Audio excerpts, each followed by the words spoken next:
आप लोगों से भाइयों में एक बात पूछना चाहते हैं कि 84 लाख योनियों में सबसे सर्वश्रेष्ठ योनि मानव योनि मानी जाती है, लेकिन मानव योनि को एक ऐसी चीज़ बनाई, मानव ही नहीं बनाई, ऐसी एक चीज़ बनाई जो जिसने पूरे सब मामला ध्वस्त कर दिया। वो बनाया क्या मालूम आपको कि पैसा। पैसा एक ऐसी चीज़ बना दी कि जिसकी वजह से पूरी मानव योनि की बुद्धि भ्रष्ट हो गई। पढ़ने लिखने का आपका फ़ायदा क्या जब आप तृष्णा और पैसा, भूख, उसमें भागा भाग लगे हैं।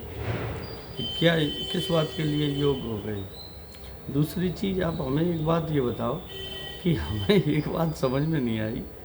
एक 10 बाई 10 का कमरा, लेटरिन, बाथरूम, किचन, समझे, और एक अपने पर्याप्त मात्रा में जैसी जिसकी पोस्ट हो उस हिसाब की एक वाहन, इसके अलावा कोई आवश्यकता नहीं। केवल नाम नाम नाम। और वो भी मैंने ये देखा है कि 13 दिन के बाद जब 13वीं हो जाती है उसके बाद में नाम बनाए ख़त्म।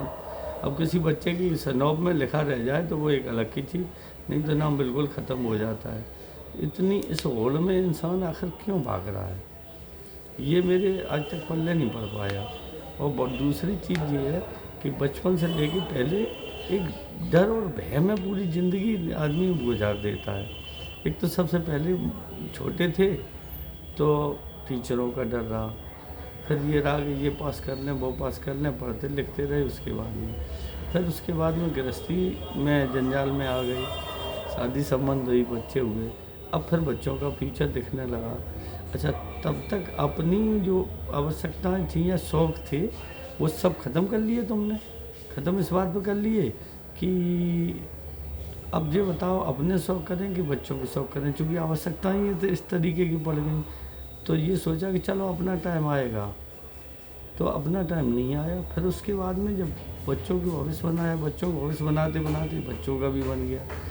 तो कहीं घूमना फिरना, मौज मस्ती, जैसे जाना, देशाटन करना, दुनिया देखते, एक कुएं के मेढक होके रह गए। कुएं के मेढक के बाद में जब बच्चे अच्छे तरीके से लोगों के सेटल हो जाते हैं, हालांकि हमारे तो अब होने लगे, लेकिन अभी तक जो है बिल्कुल कंफर्म नहीं हुए हैं रेडी पे हैं, एक हो भी गया। अब समस्या इस बात की, मैंने कई लोग ऐसे भी देखे, बहुत सफल व्यक्ति देखे, अपने बच्चे बहुत अच्छी पोस्टों पे लगा लिए, सारी चीज़। अब जब वो शौक़ करना भी चाहें तो उनका शरीर साथ देना बंद कर देता है। तो ये कब अपना टाइम आएगा।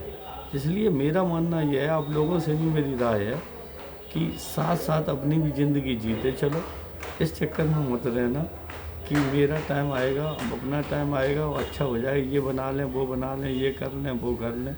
ये सब मूर्खता के काम है, कुछ नहीं। जैसी ज़िंदगी है अच्छी तरीके से जीते रहो, बशर्ते तुमसे किसी को पीड़ा ना हो।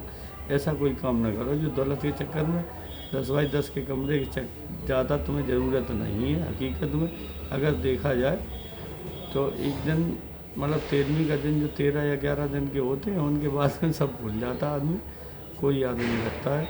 और अपने ही तुम्हें खुद के ही अगर तुम्हें आग लगा आते हैं, क्योंकि तुम्हारे व्यक्ति खुद के ही जाके जला देते हैं। अब बताओ, तो दूसरा तो जलाने जाता नहीं, खुद का जिसको तुमने संपत्ति दी, फिर वो बाद में मालूम आपको पंडित से करके ये और करता है, पंडित से ये और करता है कि मतलब वो वापस ना लौट आए। ये क्या होता शुद्धिकरण कि ये वापस ना लौट पाए। जब घर वाले ये चाहते कि तुम दोबारा वापस ना आओ लौट के, तो तुम्हारा क्या उनसे स्नेह रह गया। कुछ नहीं स्नेह रहा हमारी समझ में। तो इसलिए राधे राधे करो, शौक शर्म की ज़िंदगी, मौज उड़ाओ, आनंद करो।